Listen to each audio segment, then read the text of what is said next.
YouTube. Hello, YouTube and Substack and others. How are we doing, guys? Let me get everything still rolling here. I sound rather distant. Don't say that. Let me make sure the right mic is plugged in, but it should be. Oh, the mic. No, the mic's on. The mic is on. Don't tell me that. Don't tell me the mic is being bad on Discord again. Let me look. Oh, no, it's on. It's plugged in. Microphone volume. Yeah, it's on. God only knows why. Well, hopefully it's not distant for anybody else. Okay, sounds good for everybody else. Okay, that's good. That's good. All right. All right, Substack. Let me pull up the Substackers. We're live, but I just want to pull you guys up so I can see you. Hello. Where? Open my clips. I don't want to see my clips. Where is Substack?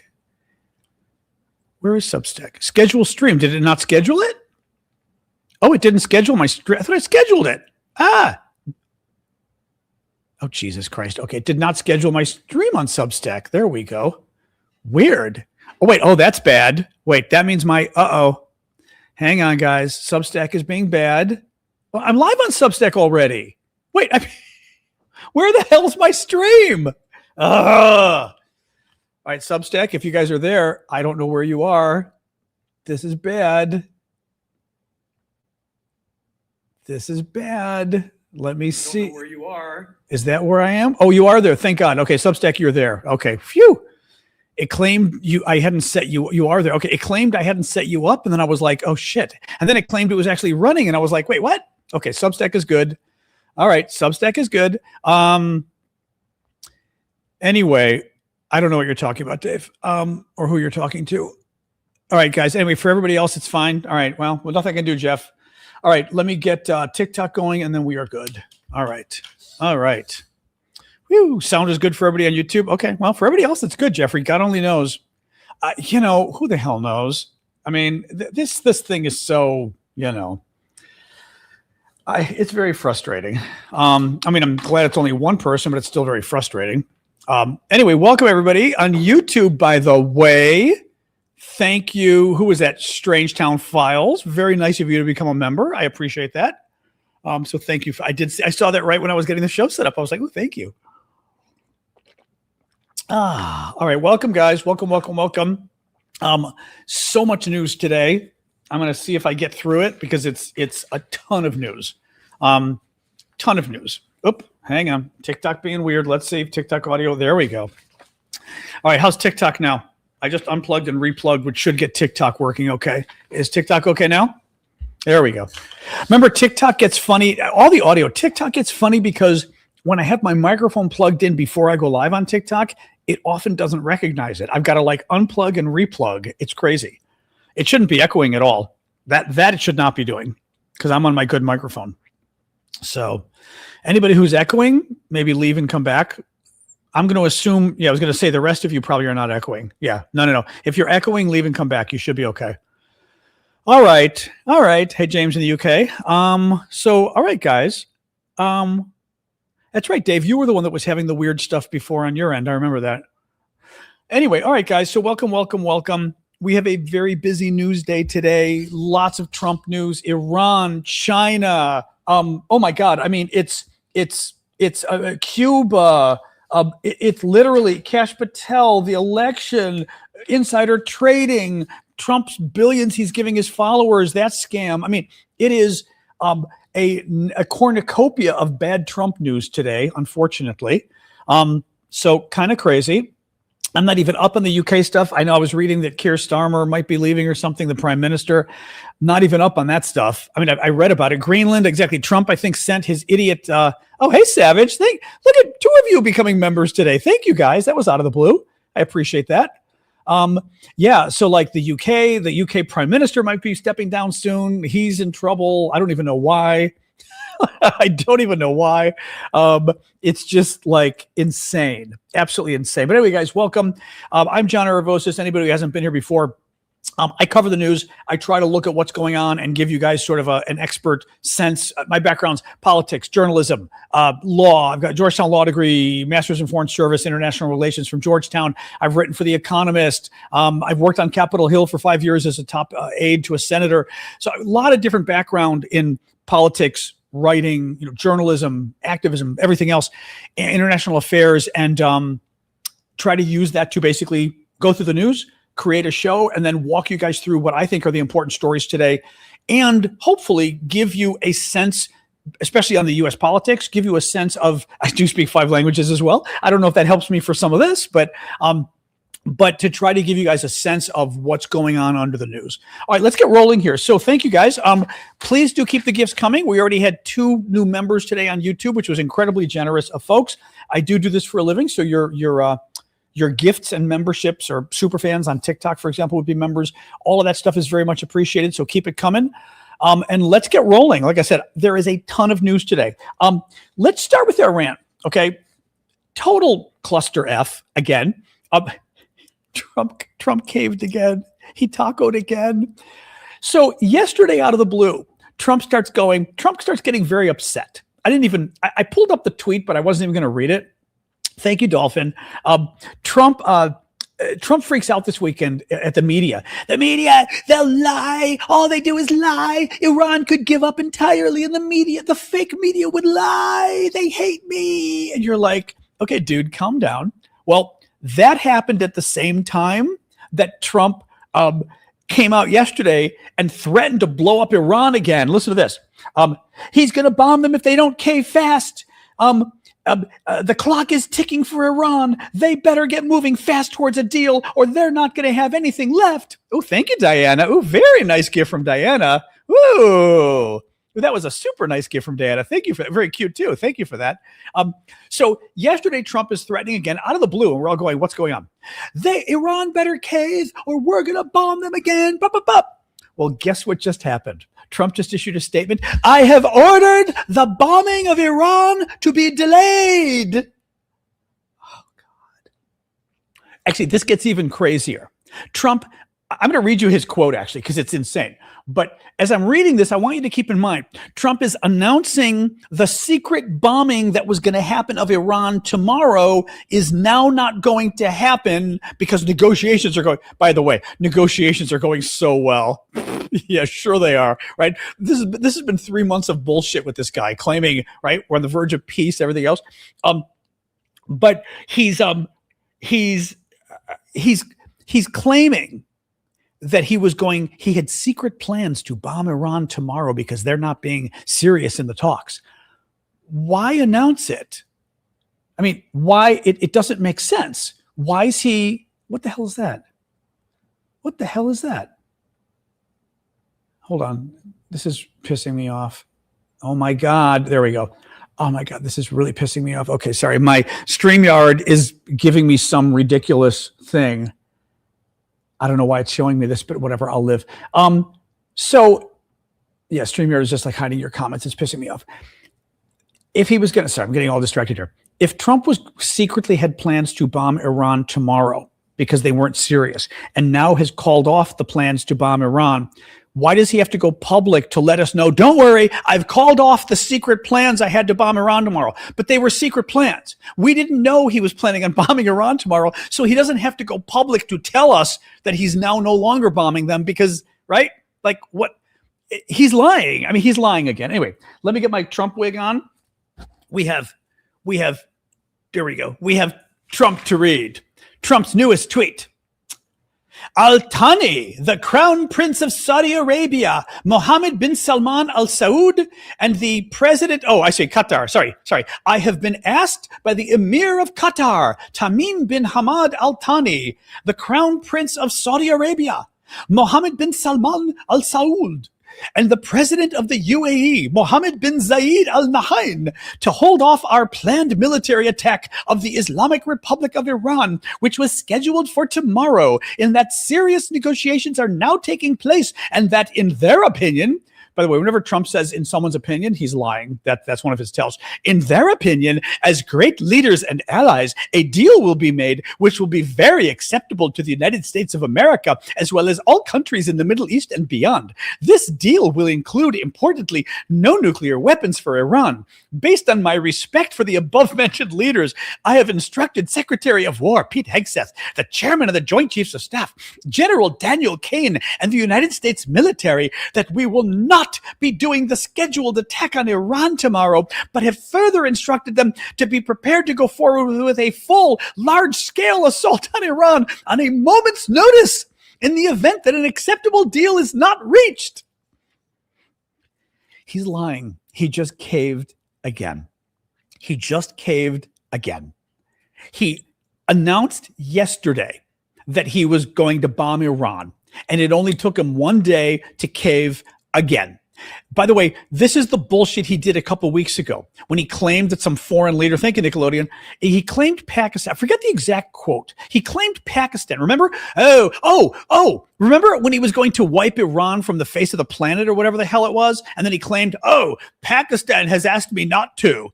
He was lying. And then he claimed, we've got such advanced. A, Pakistan asked me not to. Total lie. B, they asked me not to because we've had a breakthrough. We've had a breakthrough in the talks. That was like 6 weeks ago that we had that breakthrough. Nothing happened, of course.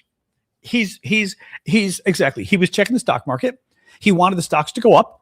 He probably bought some stock. We're going to talk about that in a minute, about Trump's stock trades. Horrific story about Trump's stock trading and just how much corruption it's certainly starting to appear to be in terms of Trump's stock trading. But bottom line, he caved again. Donald Trump tacoed again. So with Iran, guys, he's a pathological liar. Who knows? Is this promising news for Iran? I don't think so. Again, why did Donald Trump announce we were going to attack Iran again yesterday? Who knows? Why did he announce again today that he's caving again and tacoing? Who knows? Very easily, it could be a stock trade that he's worried about with this guy. Bottom line is, it's never the truth. There is no way that these countries asked Trump to hold off and he held off for them. That's not what happened. I want to read you something from Thomas Friedman. Thomas Friedman is a very good foreign policy writer in the New York Times, opinion writer. And he wrote something this weekend, and I wanted to read it to you guys because I'm not even divided on this. I think it's kind of crazy, but listen to this. He wrote an open letter to NATO. Dear NATO members, I get it. You despise President Trump for all the right reasons. He has walked away from Ukraine. He has threatened to seize Greenland and annex Canada. He has coddled Vladimir Putin. He is I ate a little earlier and I'm like, he is eroding America's democratic institutions and norms. He insulted each of you so much that the German chancellor recently barked back that Trump's America was being humiliated by Iran. I get it. Now get over it. Get all your navies together and proceed to the Persian Gulf immediately to join the American Armada to make clear that Iran will never, ever be allowed to decide who shall pass and who shall not through the Strait of Hormuz. Like this is Lord of the Rings. You shall not pass. You know, I'm sorry. I read that and I go bullshit. Here's why. Here's the thing.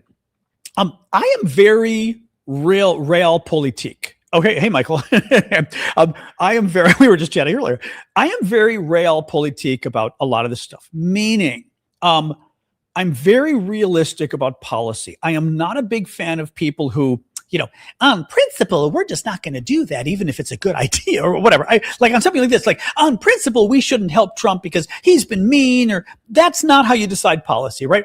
If it were in Europe's best interest to get involved in Iran, then they should get involved in Iran. If it's in their best interest.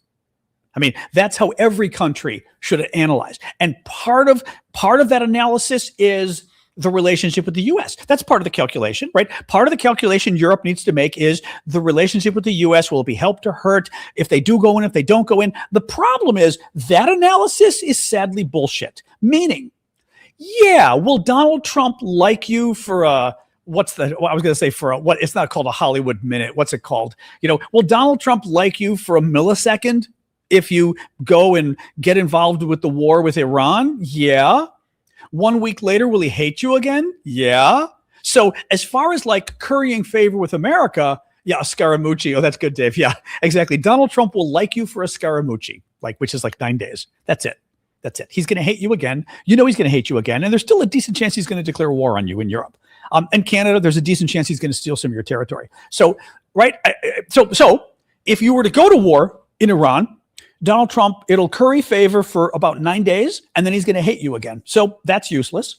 If you don't go to war in Iran, is he going to hate you? A New York minute. Thank you. I knew there was something I was thinking, a something minute, a New York minute. That's the expression, Chris.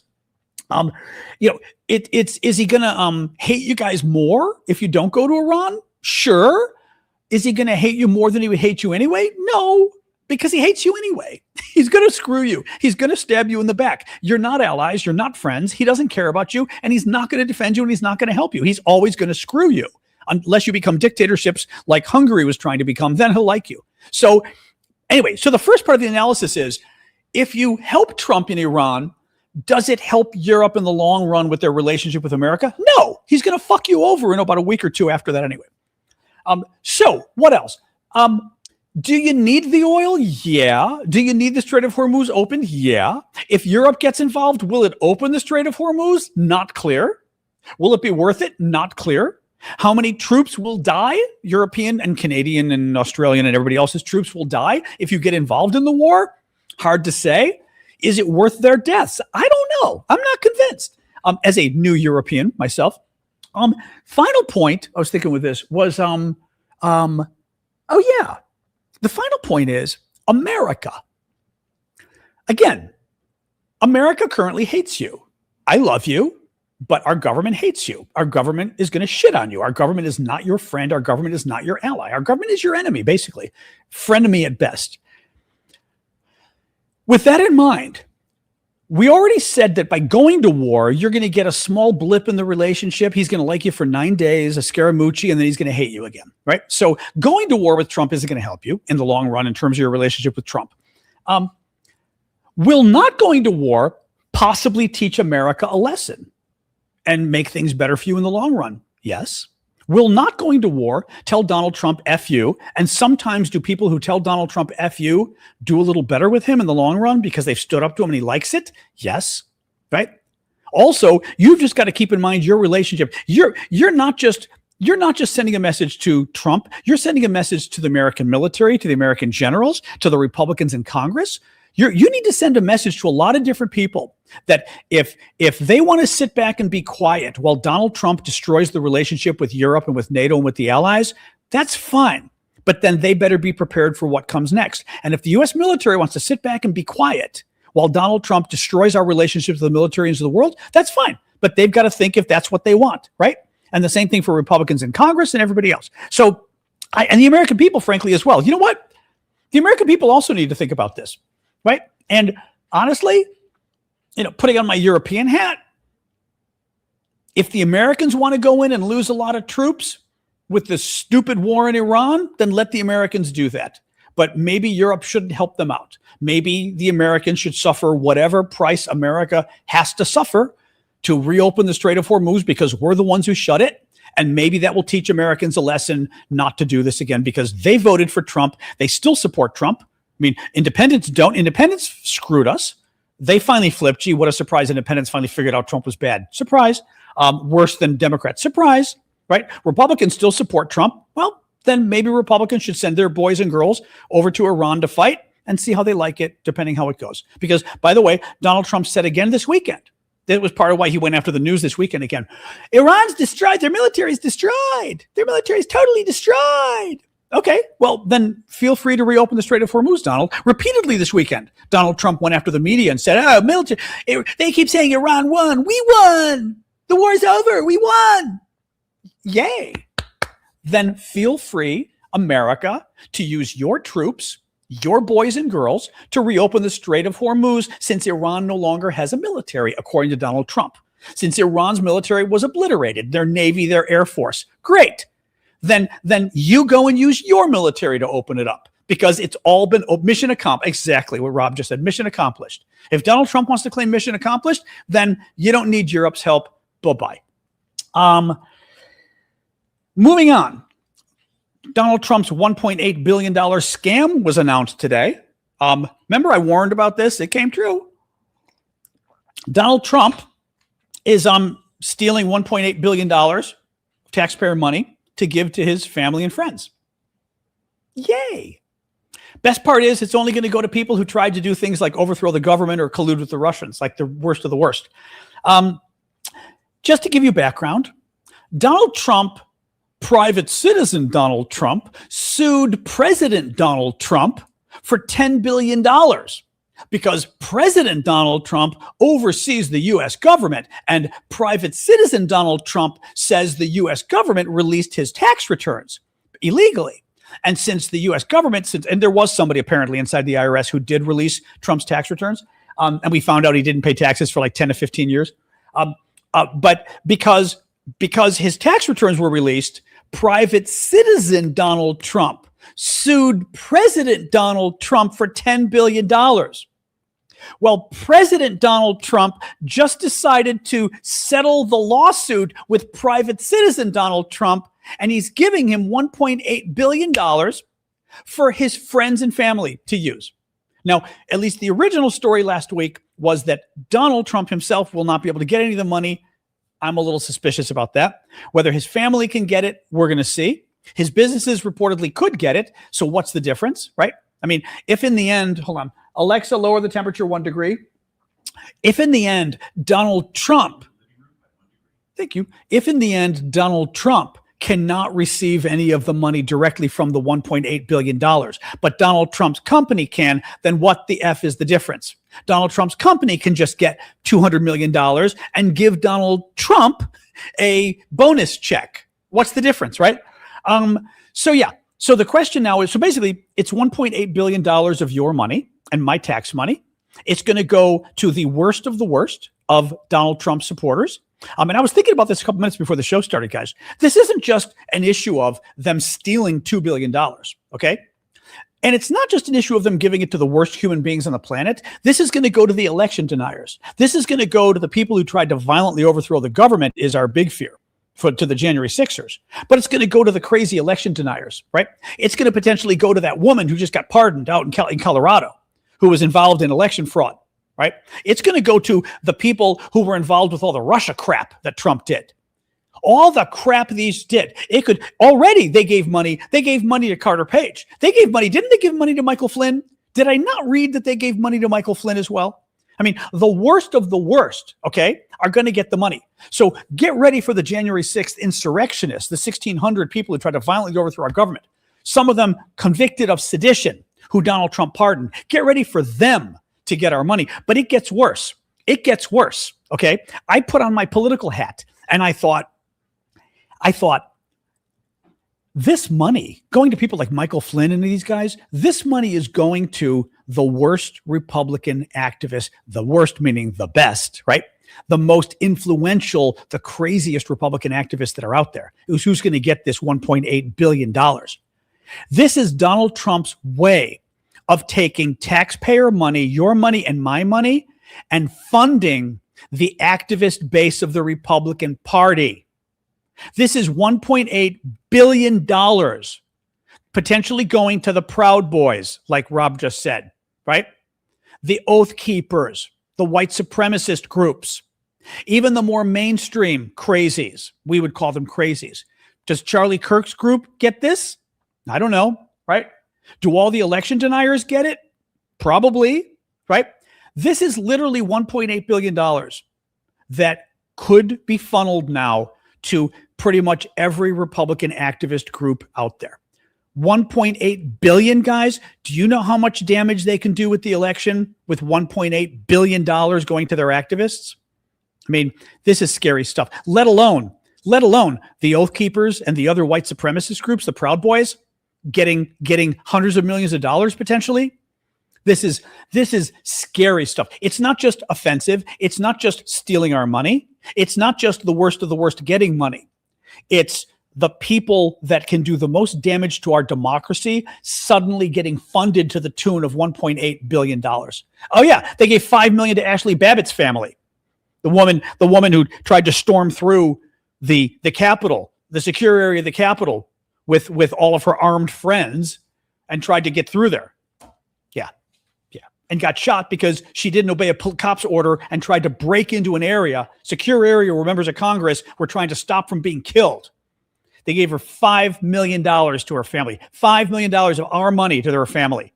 Absolutely outrageous. Absolutely outrageous. Bingo. There's not going to be any oversight.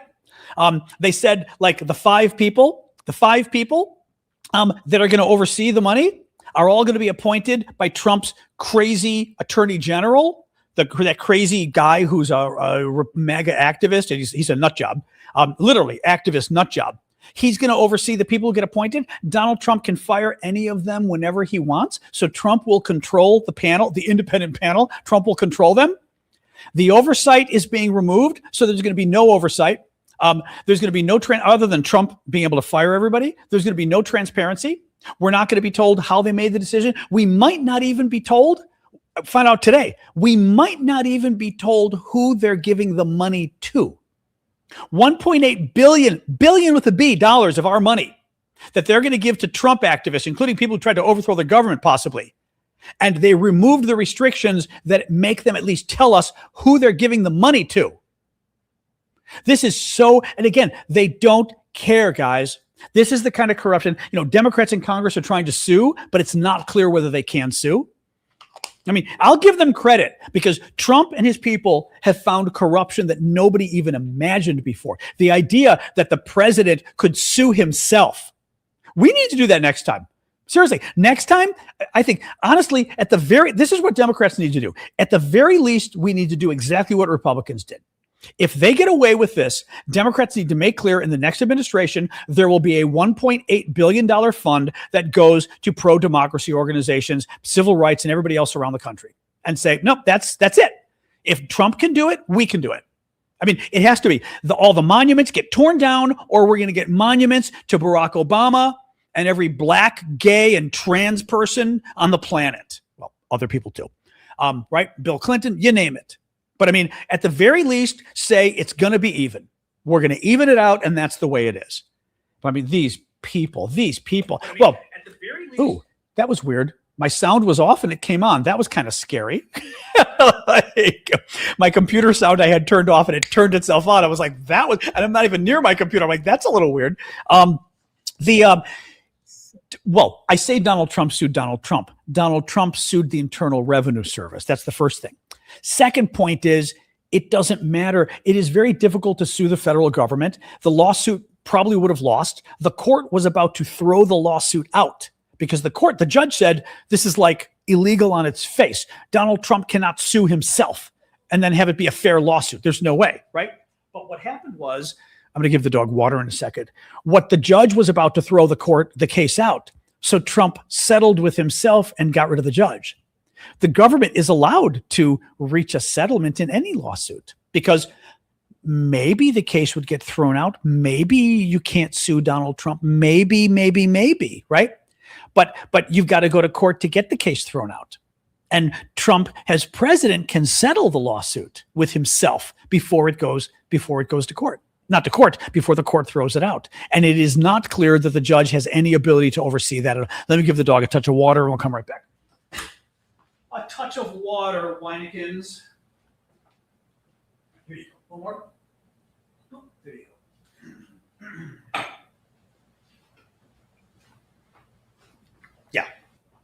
Yeah. Scary stuff. Very scary stuff. Okay, good news. An ICE agent was charged with a felony today. The identity of the agent accused of firing the shot. Basically, an ICE agent, Christian Castro, age 52, is accused of firing a shot in the leg of, Julio Sosa Celis, who is I believe, Venezuelan immigrant. And the Minnesota authorities charged him with assault, which is a felony, 4 assault charges. It's not clear. They didn't charge him with anything else yet. That could be because they couldn't get him on anything else. It could be because these are the initial charges and they've got more coming. Now, keep in mind, the articles made clear the Trump people were refusing to cooperate with the local police, with the local state officials. They wouldn't give them any information about these agents in order to prosecute the crimes because, of course, it's all one big cover-up. And by the way, once again, anybody involved in this cover-up needs to be fired. and Democrats need to make clear that anybody at Department of Justice or FBI who is involved with the cover-up of these crimes, who refuse to assist, is going to be fired, and then they're going to be raked before congressional hearings until the cows come home, and they better get some pretty high-priced lawyers. It's going to cost them millions because those hearings are never going to end. And if they committed any crimes, they should be held accountable. And if they've got law licenses, the law licenses should be threatened if they've got a case to go after them. But literally, we need to defend our democracy, and we've got to stop being babies about it. Oh, Republicans will get mad if we hold them accountable. Too bad. Too freaking bad. We hold them accountable. If they broke the law, then they're screwed. What else we got here? China summit. So a little bit more on the China stuff. Right, dog? You can go out, but then you better come back in.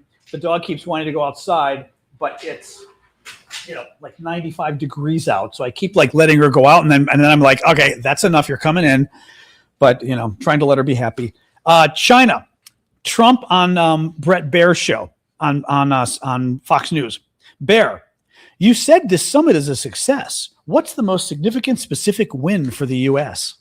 I think I may have read this to you on Friday. What's the most significant specific win for the U.S.? Trump, I think the most important thing is relationship. I have a very good relationship with President Xi. So Trump goes all the way to China, takes his top aides for a summit with the Chinese leader. He wants to do all this stuff with Iran and trade and everything else. I should have gotten the wig for that. Sorry. The trade and everything else. And when asked by Fox News a softball question, what's the most significant victory you got out of this trip? He could have mentioned trade. He could have mentioned Iran, except he can't because he got nothing. He says, I think it's my relationship. I got such a good relationship with him. That's really the best thing. That means the summit was a complete bust, is what that means. Taiwan. Oh, Taiwan's fucked. Yeah, we got that. We did get that out of the summit. Trump totally tacoed on Taiwan. He caved on Taiwan. Again, what did we get in return? Nothing. Absolutely nothing. So the U.S.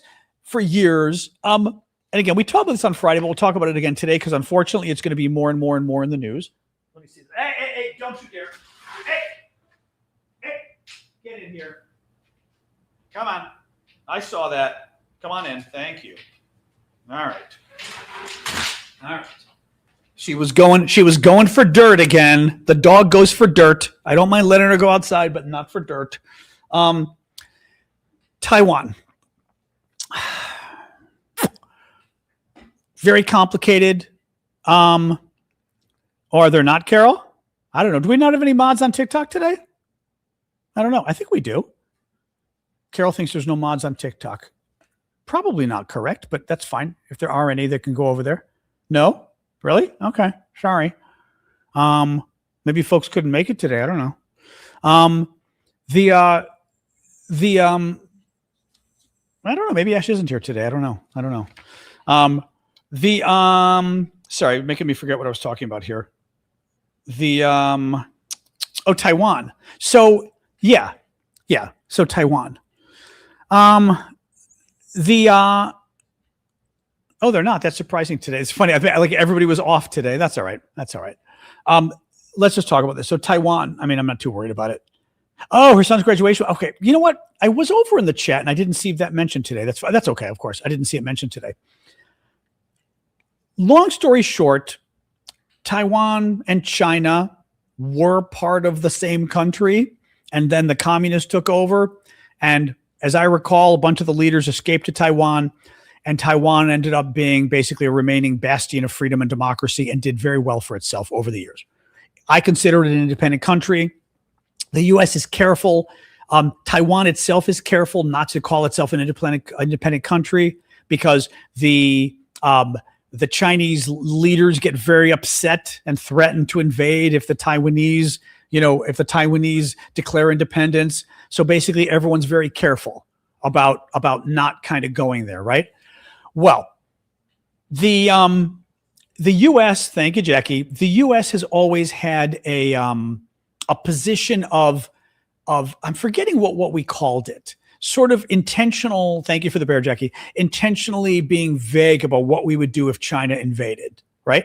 And the idea is we want China to think we would go to war for Taiwan, but we don't want to say it, but we don't want to not say it. Now, Biden, what's one China policy, right? Saying that we believe everything is one country, but we're not saying who we think. Strategic ambiguity. That's what it was. Thank you, news. We're not saying who we think should run it, right? Yeah, China and Taiwan are all one country, but who should be running it? Right? Well, having said that, Biden repeatedly had said he would go to war over Taiwan if Russia invaded. Well, Trump goes, and of course, the number one issue for the Chinese is Taiwan. There is great concern that they're going to invade in the next 2 to 4 years, and they're getting ready to invade. And what does Trump do? Trump goes over and totally undercuts U.S. policy for Taiwan. Big surprise. Let me read you. We'll read you what Trump said, more Trump wig, and then we'll discuss. Trump, when you look at the odds, China is very, very powerful. Big country. That's a very small island, meaning Taiwan. Think of it. It's 59 miles away. We're 9,500 miles away. That's a little bit of a difficult problem. Taiwan was developed because we had presidents that didn't know what the hell they were doing. See, attacking Taiwan. They stole our chip industry. Anyone manufacturing chips in Taiwan should relocate to the USA. The Chinese do not want to see this place. Let's just call it a place because no one knows how to define it as independent. I don't want anyone to become independent. Do we really have to travel 15,000 kilometers to fight a war? I don't want that. Yeah. Trump doesn't want to fight a war with China. Trump thinks Taiwan's illegitimate. Trump thinks Taiwan stole our industry. Trump thinks we should get all the industry out of Taiwan because then it won't matter if China invades. Now, nobody should be surprised of this, obviously, right? Obviously. Yeah, exactly. How far is Iran? That's a great question, Zoo. Yeah, exactly. How far is Iran, right? How far is all of Trump's other wars? How far is Venezuela? I mean, all this guy's war. He's Cuba. How far is Cuba? I mean, well, Cuba's closer at least. Cuba's 90 miles, but everything else is pretty damn far away. I don't think he's going to defend Taiwan.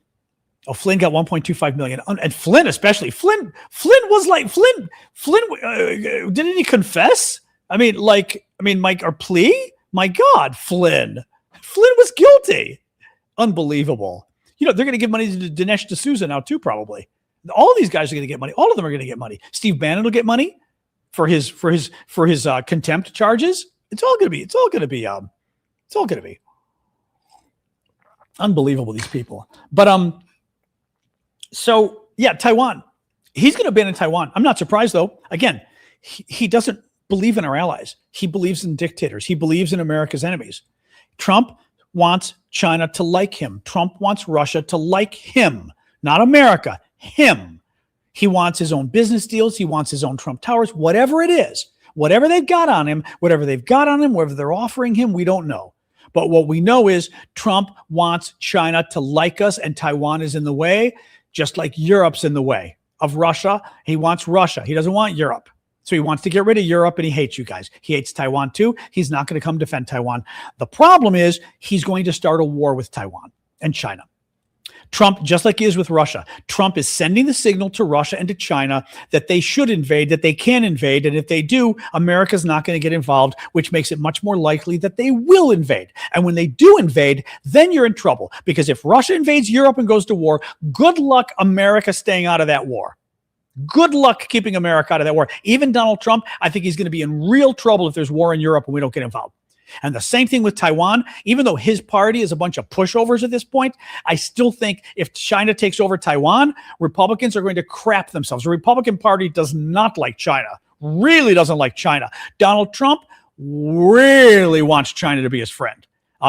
It's going to be very interesting to see what happens next with that. But again, I think he's going to start a war with China. He's going to get China to invade Taiwan. And then we're going to be in real trouble. Cuba, speaking of war, Trump's preparing for a war with Cuba now. Isn't that nice? Trump, as you know, sent the CIA director to Cuba. He's got an energy embargo on Cuba. He's drafting charges against Raul Castro, who's Fidel's brother, who's still around, like in his 90s. And remember, they drafted charges against Maduro in Venezuela as a preparation for our invasion there. He's getting ready to invade Cuba now. They're already putting out disinformation about the Cubans. They're trying to claim Cuba's getting ready to attack the United States. That was the story this weekend. Cuba has 300 military drones. 300, and they're preparing to attack America. Yes, Cuba is preparing to attack America with their 300 drones. Oh no, what will we do? Well, so all 300, oh my God. Yeah. He's preparing for war with Cuba, guys. Now, more money, more money, more money, more money. That's all it is with these guys. What else we got? Oh, God, the trading stuff. So the insider trading stuff. Okay, listen to this. Bloomberg. I'm going to read this from Bloomberg. President Trump's latest financial disclosures showed that he or his investment advisors made more than 3,700 trades in the first quarter of this year. A flurry totaling tens of millions of dollars and involving major companies that have dealings with his administration. The transaction, spelled out in more than 100 pages of documents filed Thursday, list purchases and sales in broad ranges, making it hard to calculate an exact value.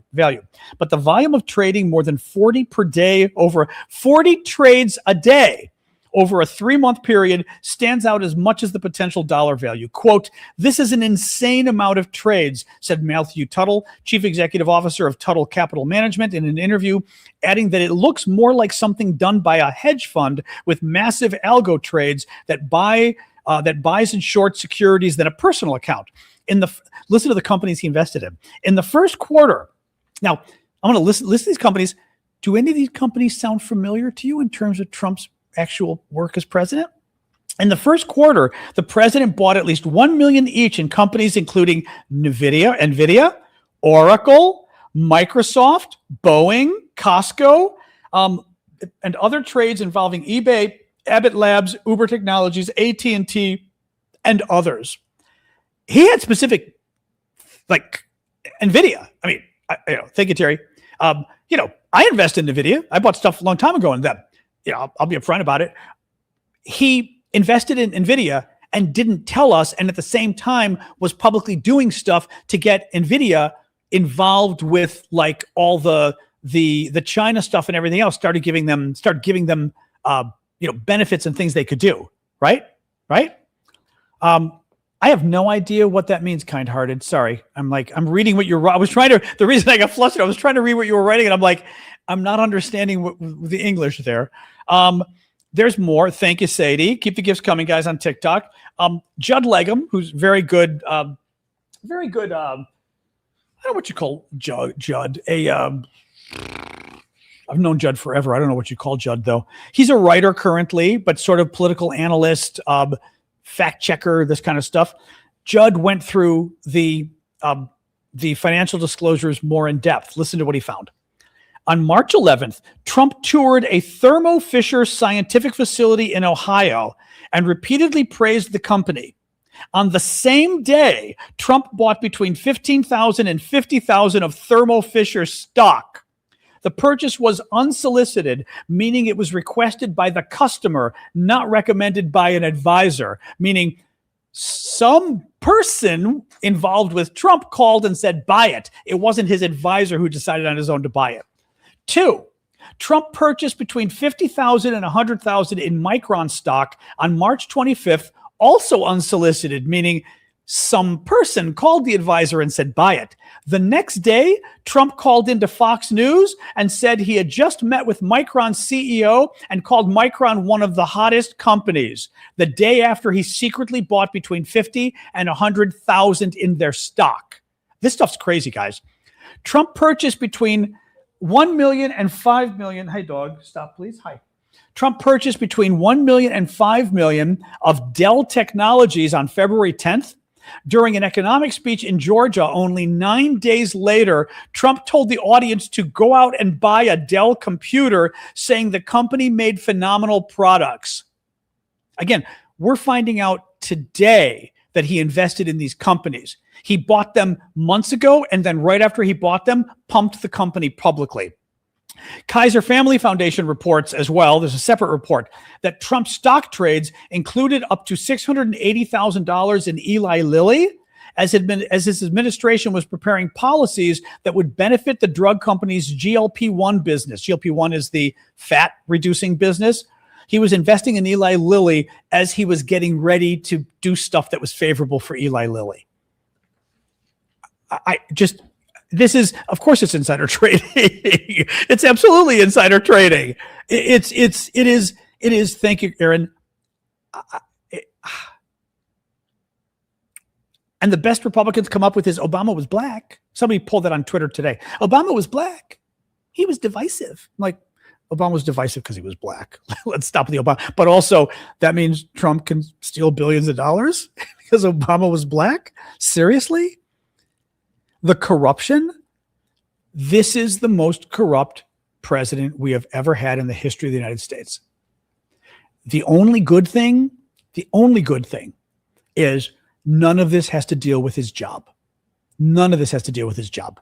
And the question becomes if they can get him on the insider trading, because he can't pardon himself.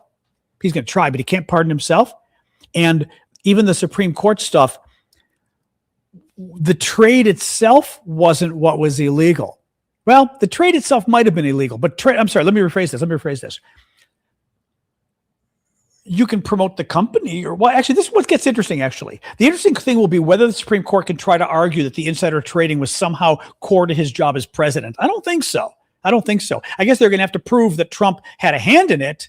But I mean, man, whoever's doing Trump's trades had better get ready for a lot of hearings and a lot of investigations, because they're going to be going to prison if they don't tell the truth to whoever's doing the investigations. I mean, I really, again, if this shit were happening in Europe, people would not put up with it. I mentioned this last week, but it came up again on CNN. A little more details. The Hantavirus. So everyone's worried about the Hantavirus. The guy, one of the top guys that Trump put in charge of the government response to the Hantavirus, is apparently not an expert in public diseases and things. He's a penile implant expert who hosted a podcast called Erection Connection. That's our Hantavirus expert, a guy who's an expert in penile implants and had a penis podcast because Donald Trump. And again, we talked about this. You elect somebody who's an idiot. Oh, quite seriously, Google it. It's a crazy story. You elect somebody who's an idiot. And exactly. And Ebola, that's the next story. Ebola is now huge concern over the weekend about Ebola. That's quickly getting out of control again. It's exploding again. And we fired all our Ebola people, at least a lot of them. Elon got rid of a ton of our Ebola people. So, oh well, because, right? It's never gonna hurt. Diseases never come over here, Yeah. What else we got? Kash Patel, Pearl Harbor. Oh, New York Times, a little bit update. Remember Kash Patel? We found out that he went swimming at Pearl Harbor. Pearl Harbor, we looked up the number last week. Thank you, Cricket. Was it 4,300, something like that? Or 3,400, 4,200 Americans died at Pearl Harbor when the Japanese attacked, beginning of World War II for us. And 1941, I asked you guys last time, I think it was 1941. And the, huge day in history for the Americans, 2403. Thank you, DF. And Kash Patel went scuba diving. And I thought it was the USS Arizona. It was the USS Arizona, which is like the most famous memorial. USS Arizona, actually, you know what? For the foreigners out there, I didn't explain this well enough. Thank you, Craig. Even some of the Americans may not know. Kash Patel goes scuba diving to see the remains. Woo! All the ships that were sunk by the Japanese. Here's the problem. You put on your cute little swimsuit and you go scuba diving. The USS Arizona Memorial is a ship or multiple ships. I don't know if there's other ships, probably other ships there, that were sunk by the Japanese with U.S. Navy men and women on them. I believe the USS Arizona Memorial has 900 dead U.S. soldiers in the ship still. They're buried in the ship. They didn't get out. You are literally swimming in a graveyard. It's not just symbolic of Pearl Harbor. It's not just a naval defeat of America. It's literally almost 1,000 dead bodies of U.S. service members in a grave, in a ship, and you're swimming around as a tourist. Okay? Well, we've got more news today on this. This is Kash Patel, our FBI director, who flies around the world, flits around the world. Last summer, New York Times. Last summer, the FBI director, Kash Patel, capped a whirlwind South Pacific trip with a snorkel trip in Hawaii. There, Navy SEALs, mind you, Navy SEALs. So he used U.S. military money to do this. U.S. military money. Navy SEALs used 2 boats to transport and escort Mr. Patel and 9 other people on what a Defense Department email called a VIP snorkel next to one of the military's most sacred sites, the underwater tomb of the USS Arizona that holds the remains of more than 900 Navy sailors and Marines who died at Pearl Harbor. Mr. Patel swam in the vicinity of the tomb for 30 minutes, according to the Navy. Out of respect for the dead entombed in the wreck of the Arizona, rules bar visitors even from wearing swimwear at the memorial. So you're not even allowed to wear swimsuits when you visit the memorial above water. So you can imagine putting on a swimsuit and swimming among the dead. It's good to be king. Very good to be king, you know. More news. Trump's, oh God, this one I have to pull up. Trump's religious supporters. Oh shoot, I'm hoping my iPad synced the stuff. There was one of those insanely creepy religious things that the MAGA people do, people on the right do. Let me see. I mean, they have those ridiculous speaking in tongues religious people. I'm sorry. I'm quasi-religious, but not that crap. That stuff's just weird. Hang on here. Oops. Let me get my I did not sync it. I'm gonna have to wait for it to sync now. Shoot, I thought I had it synced. I did not. All right. I will keep going with the news, and hopefully this will sync while we're doing this. Yeah, I think this is okay. I think this will sync.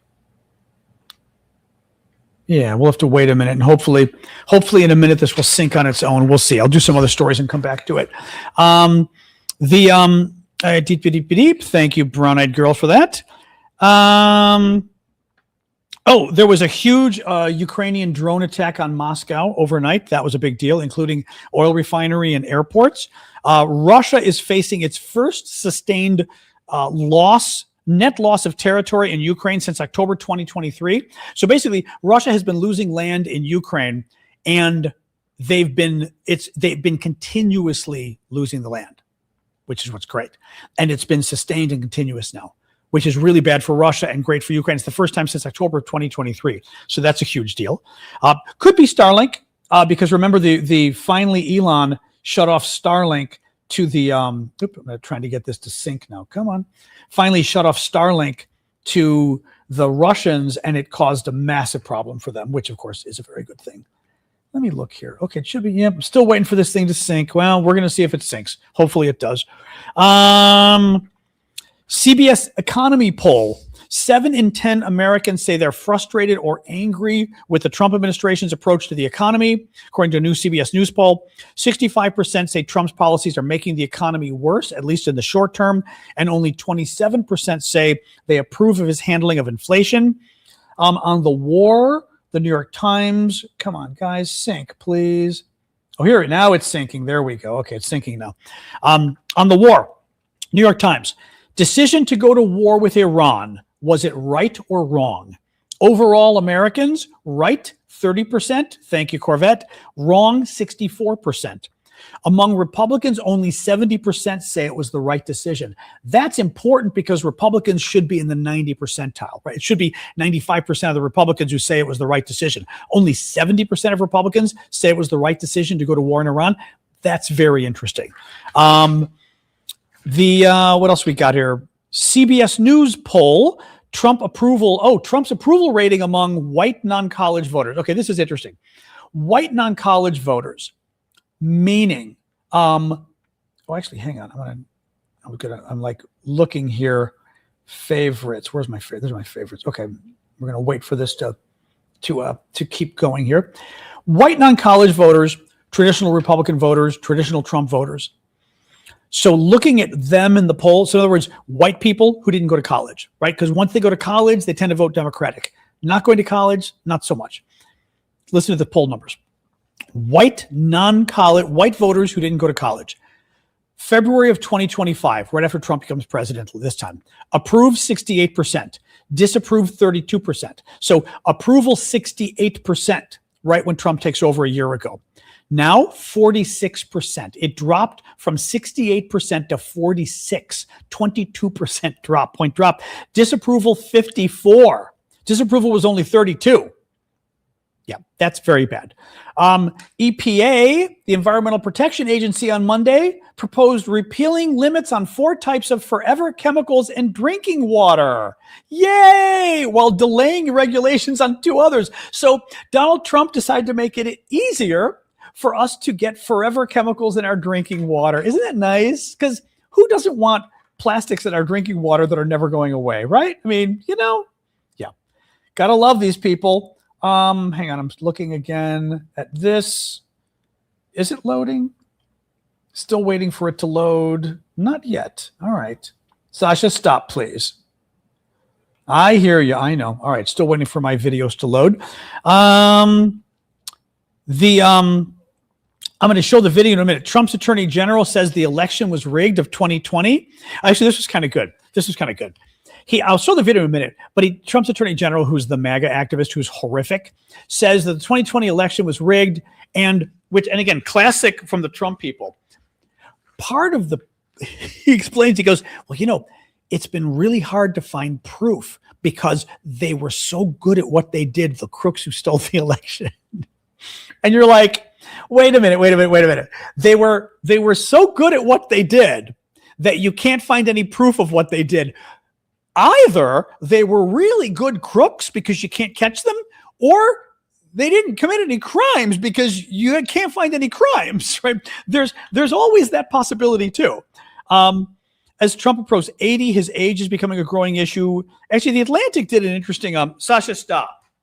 The Atlantic did an interesting write-up on Trump's age. A lot of people are talking about his age now, which is good. I want to read you the paragraph from The Atlantic.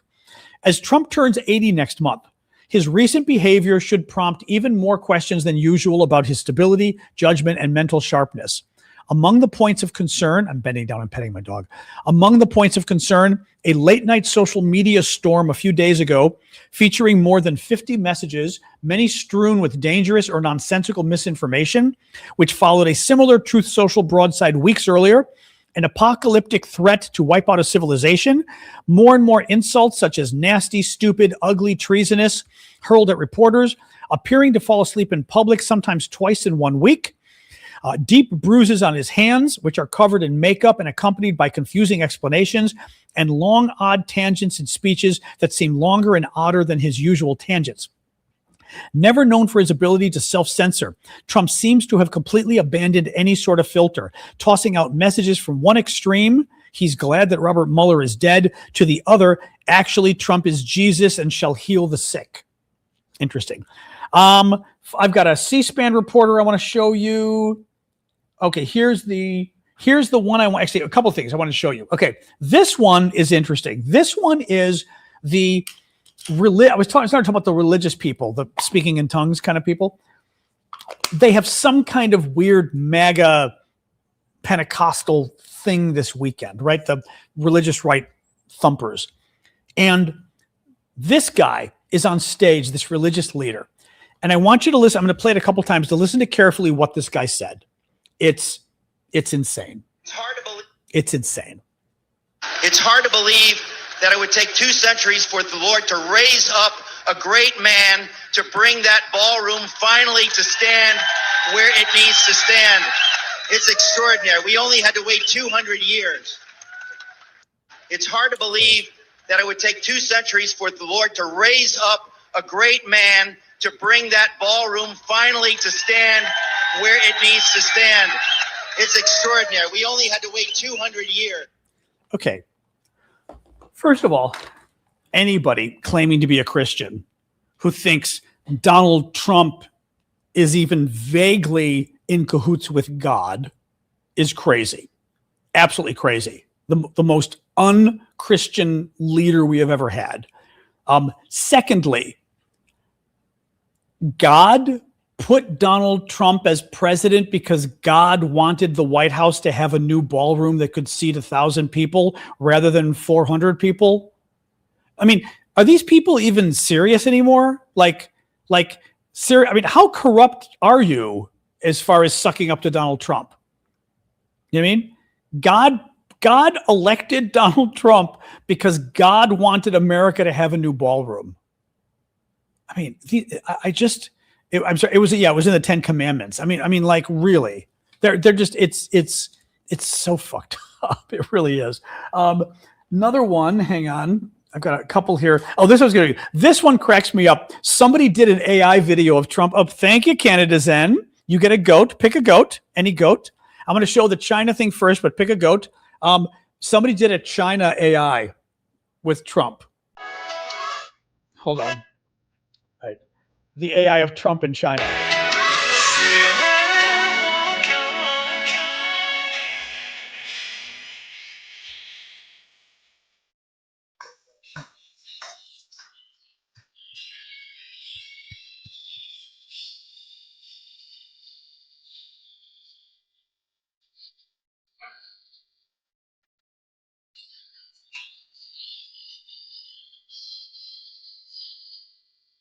I don't know who did it. It's absolutely brilliant. No idea who did it. People were sharing it on Twitter today. I would give credit, but it also doesn't show credit at the end, which almost makes me think somebody cut. Who knows? But AI, I mean, brilliant. Some of the AI, absolutely brilliant. Yeah, it's like something the Iranians would do. Maybe it was. I mean, that's on the level of the Iranians doing the crazy stuff they've been doing. You know what I mean? Well, 5 alarm, he may be. You know. Let me see. I'm going to skip the Republican, the anti-Trumper who kind of was really pissed off. He was very good though, but an anti-Trumper who went on for 3 minutes on C-SPAN. The other one I wanted to bring up, just because I think this is kind of fascinating, but also sad, was Alexa, raise the temperature 1 degree. Elon Musk went crazy this weekend because this woman, actress, she's got to be a model too. Is she a model as well? Lupita Nyong'o, I can never get her name exactly right, was cast as Helen of Troy in the new Odyssey movie based on Homer's Iliad and the Odyssey, right? The Odyssey. And she's, stunning, obviously. I mean, beautiful woman. Cast her as Helen of Troy. Helen of Troy in the story, the most beautiful woman in the world. And Oscar winner. Okay, there you go. Most beautiful woman in the world, Helen of Troy. Greece goes to war, or Greece, whatever you want to call it back then. The Greeks go to war against the Trojans to get her back. She's the wife of King Menelaus, blah, blah, blah. It's all kind of mythical history. Elon flipped out, of course, because somebody else said she was Mexican too. Is she really? It's funny. Somebody on TikTok mentioned it in the comments, and I was like, wait, what? I did not know that. She's part Mexican too. That's funny. I did not know that. So Elon's freaking out. You can guess, because they put a black woman as Helen of Troy, and let me read you what he said. He said, I agree that she is beautiful, but casting a black woman to play a white woman in a foundational work of European literature is no more right than casting a white man to play Shaka Zulu. Here's the problem. I think, Elon's argument is cute. She was born in Mexico. I did not know that. Elon's argument is cute if you're naive or mendacious. Hey, stop. Elon's argument is cute if you're naive or mendacious, meaning if you're trying to trick people, his argument's really cute, right? Elon's argument is universities have a black. I'm analogizing to what Elon's argument is. Universities in America have black student unions. Why are they not permitted to have white student unions? Blacks are allowed to have black pride, right? The crazy argument is, why aren't whites allowed to have white pride? Well, because white pride in America is literally neo-Nazi. It literally is the crazy guys who worship what's-his-face from World War II. That's why we don't have white pride. It's cute to say, well, if we can cast a black woman into a white role, why can't we cast a white man, for example, as Martin Luther King in a movie about Martin Luther King, who's a famous African American civil rights hero? And I would argue it depends on the history of the people. Sean Penn is heterosexual. He's straight. Sean Penn was cast as Harvey Milk. Now, I think Sean Penn may have done the movie himself, but Sean Penn was Harvey Milk in the movie. Harvey Milk, one of the most famous gay rights activists in American history, was assassinated back in the 1970s, California. And Sean Penn was Harvey Milk. He was very good in the movie, but Sean Penn is straight, but he played a gay man. Oh, and there are people today who will argue and go, right, only gay people in the comments on TikTok said to me, only gay people should play gay roles and only transgender people should play transgender roles, right? What was it? Boys Don't Cry, right? Was that the one with what's her name years ago? Was it trans role? I never saw the movie, but from what I recall. And, it's nowadays people have gotten all freaky about it. Ironically, what Elon's arguing is Hillary Swank. Thank you. What Elon's arguing is DEI. Elon is saying all those people who say only a gay man can play a gay man in Hollywood, right? Only a trans person can play a trans person. He's saying the same thing. Only a white woman can play a role that originally was a white woman or a historical figure that was a white woman. I think all of that's bullshit. I think if you're going to cast white people as black historical figures, you better be careful, right? But that's because we have a history of screwing around with stuff. That's the problem, is we have a history of that stuff being discriminatory, right?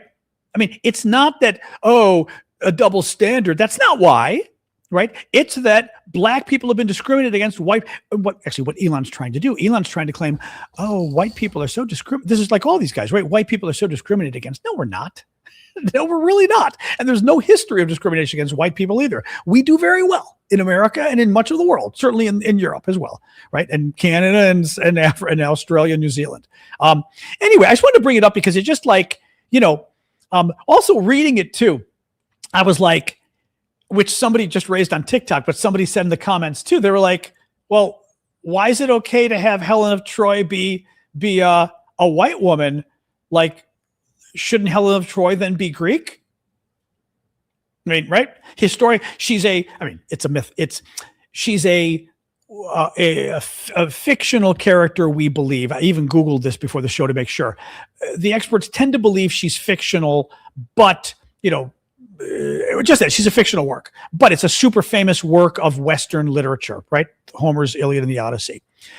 Turkish. I don't think so. Not Turkish. No, she's not Turkish because first of all, if you really want to get down to it, Helen is the daughter of Zeus, who pretended he was a swan and he impregnated Leda. And I forget who Leda was, but she wasn't Turkish. So, bottom line is she's the daughter of a swan god. So, let's not nitpick about it, right? But then shouldn't Helen be Greek? Right? Because even the way Elon's doing it, Helen's claim to fame was not that she was white. Her claim to fame was that she was Greek, right? It was not whiteness. She wasn't the most beautiful white woman in the world. She was Greek, and she wasn't the most beautiful woman in the world, but because she was Greek. If you're going to play games here, it's not versus black women or whatever, right? So Elon tries to play this as, it's a seminal piece of white literature. No, it's a seminal piece of Greek literature, right? It wasn't like whites first, especially back in the Iliad and the Odyssey. Homer, you're talking 2,800 years ago. You're talking about 800 BC or something. It wasn't exactly the whites versus blacks at that point. You know what I mean? Anyway. And exactly. And Turkey was also Greek culture back. Actually, it's a good point too. You're right. Turkey in that region would have been Greek culture anyway back then, most likely. Right. Yep. Anyway, I will make one final point. Actually, we see the show's almost over. Somebody tried to go off on Twitter, which I knew they were going to do on TikTok. Somebody goes something about Cleopatra, that whole book. It's like casting Cleopatra as a white woman or something. And I jumped in. I was like, God, because I did, by the way, growing up Greek, I am. you get instilled on a lot of the heritage stuff. The one heritage thing I never got, and because when I learned this a few years ago and I was shocked. I didn't know, but I Googled it again today to make sure I had it right for tonight. Cleopatra was Greek. Cleopatra was descended from the Ptolemaic. Oh, we do have a goat. Which goat do we have, by the way? Cleopatra was descended from the Ptolemaic dynasty. Alex, I know I had to prepare all of this for my Greek citizenship test, or my exam, my exam, so to speak. And Ptolemy, get this, Ptolemy, the original Ptolemy, because Cleopatra's dad Ptolemy was like Ptolemy I don't even know, the 7th, the 12th, it was many generations, 300 years later. You get to around Alexander dies, I want to say 330 BC or so. I'm going to get the date wrong, but it's around 300 BC. Alexander dies. He's got 4 or 5 generals running the empire. The general running Egypt is named Ptolemy. I had no idea. Alexander the Great, Ty. Alexander the Great's general who's running Egypt is named Ptolemy. The empire falls apart because Alexander dies, and his generals take over different parts of the empire. There's like 4 or 5 of them. The general who takes over Egypt is named Ptolemy. That's the Ptolemaic dynasty that takes over Egypt for the next 300 years. Cleopatra is one of Ptolemy's ancestors 300 years hence, because Cleopatra lives around 30 or 40 or 50 BC AD. I'm forgetting if it's AD or BC. I checked this right before the show. She's around the time of Christ, give or take. I'm already forgetting. Maybe it was AD. I'm already forgetting now, but it's around the same time, right? BC thing. Was it BC? I even checked before the show and I'm forgetting already. But it was still 300 years after the original. The final point was, I was thinking, well, was it? See, now I'm thinking AD. Okay, we need to double check this. The final point was, but I'm thinking, okay, is there any chance though that Cleopatra was intermarried and has Egyptian blood or whatever? No. Not when you're in a royal Egyptian dynasty. For 300 years, the family intermarried because obviously they were the royal Ptolemaic dynasty. They were gods. You didn't intermarry with other people. They interbred. So the Macedonian Greek blood in Cleopatra's family goes back 300 years. In any case, Cleopatra was Greek. I'm just pointing it out. But some people tried to bring that stuff on TikTok. They were trying to do that. Cleopatra was black. And I'm like, okay, let's not go there. Okay, it was BC. Thank you, Dawn. Thank you. 70, 69 BC to 30 BC. Okay, I thought it was BC. Yeah. So yes, wild stuff. Anyway, but the thing is, I never learned that growing up. And I'm kind of shocked because like Greeks are very big on reminding you of, the stuff we've done in history and all of that. And for my family and nobody else to ever tell me, thanks, Paul, to ever tell me that Cleopatra was Greek, and Ptolemy, that the Egyptian I don't know if they were the most famous Egyptian dynasty. They were the last, right? Or one of the, you'd think that would have been a big selling point to Greeks. Like actually, Fallen is here, one of our Greek friends. Do they make a point of that in Greece with you guys, at least growing up? That like you learned that, oh yeah, Cleopatra was Greek. Because in America, no. It is just literally, I don't even think I ever heard about it. Oh, Fallen says in Greece, definitely. Yeah. Greek Americans, no. I'd have to ask my other Greek friends, but me growing up in Chicago, it never came up. I heard it a couple years ago and went, what? Well, babies from slaves. Well, that's true. There's always that chance too. Yeah. But the fact that the Ptolemaic dynasty was descended from Alexander's general, I was like, get out of here. Even the name Ptolemy, I never thought of that as being Greek. Although it does, maybe it sounds like ancient Greek, like Ptolemos or something. I don't know, the PT. Like, I'm trying to think of, actually, in Greek, there's no modern Greek word that's PT. I don't think so, right? Fallen would know. That's not a modern Greek for beginning of a word, PT. Like I would say potami, but potami is POT.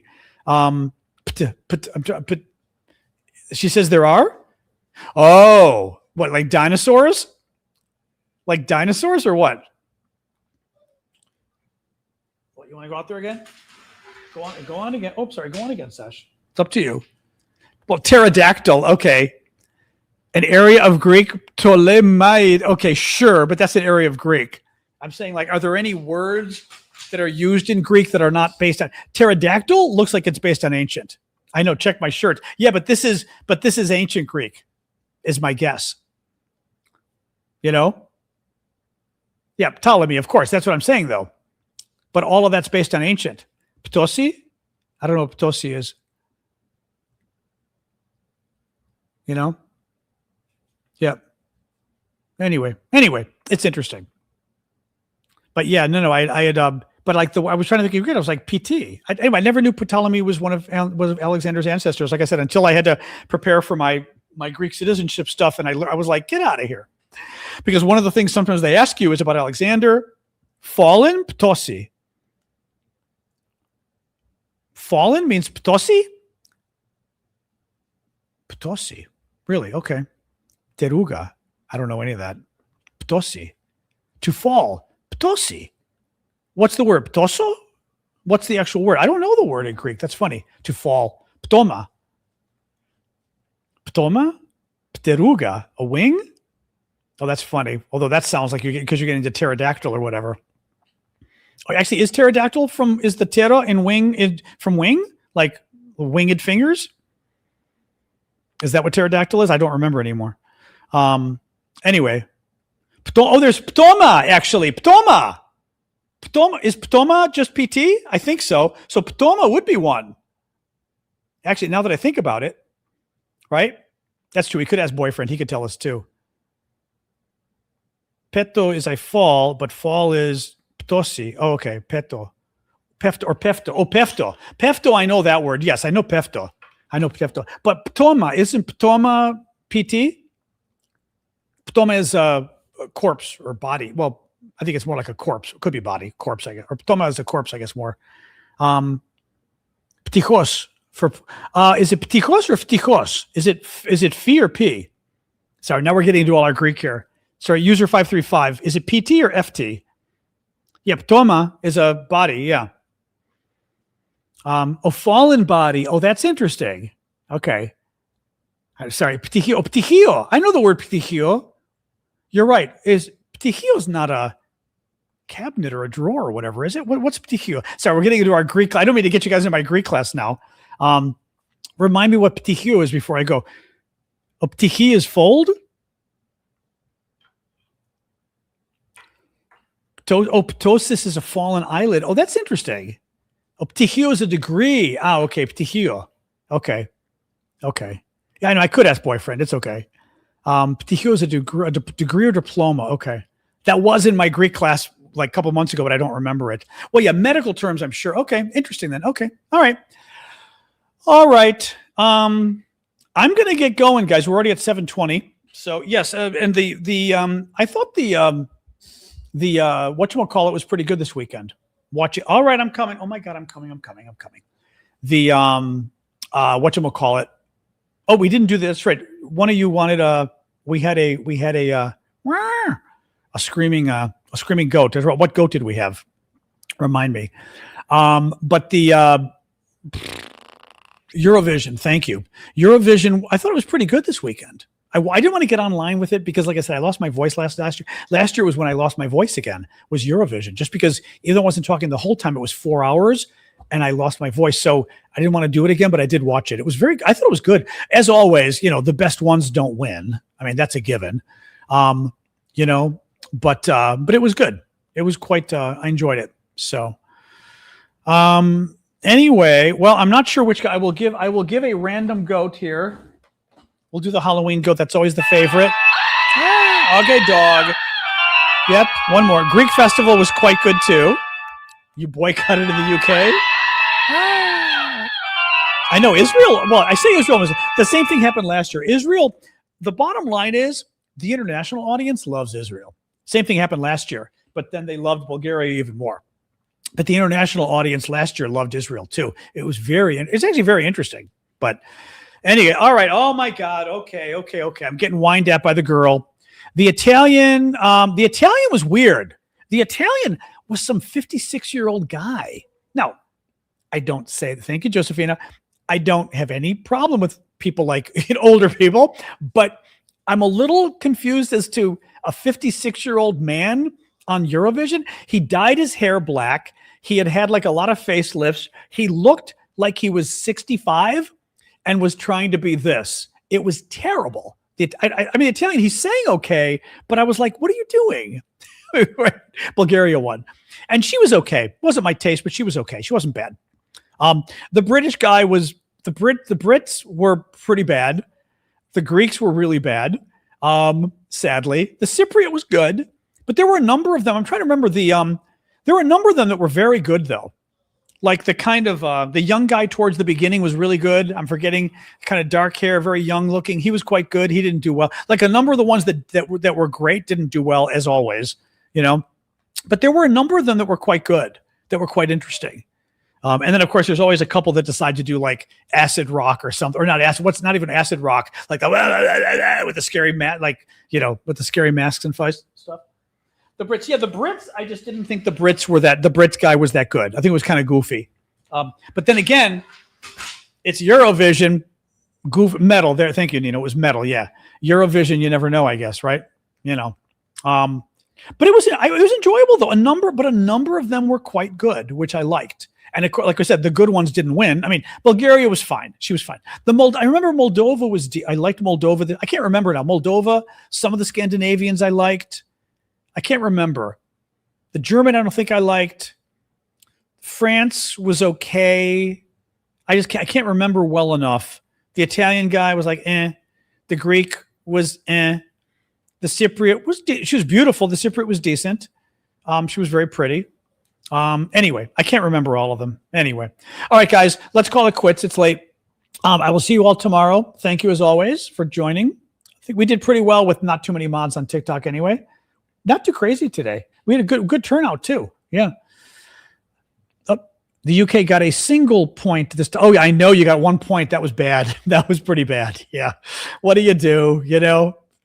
Anyway, I mean, it's a goofy competition anyway, but all right. I will see you guys. I'm going to, as always, start on Discord, and then we're going to go to everybody else, but I will see you guys. So thank you for joining. Tomorrow, 6 o'clock Eastern, come back. All right. Substack and YouTube.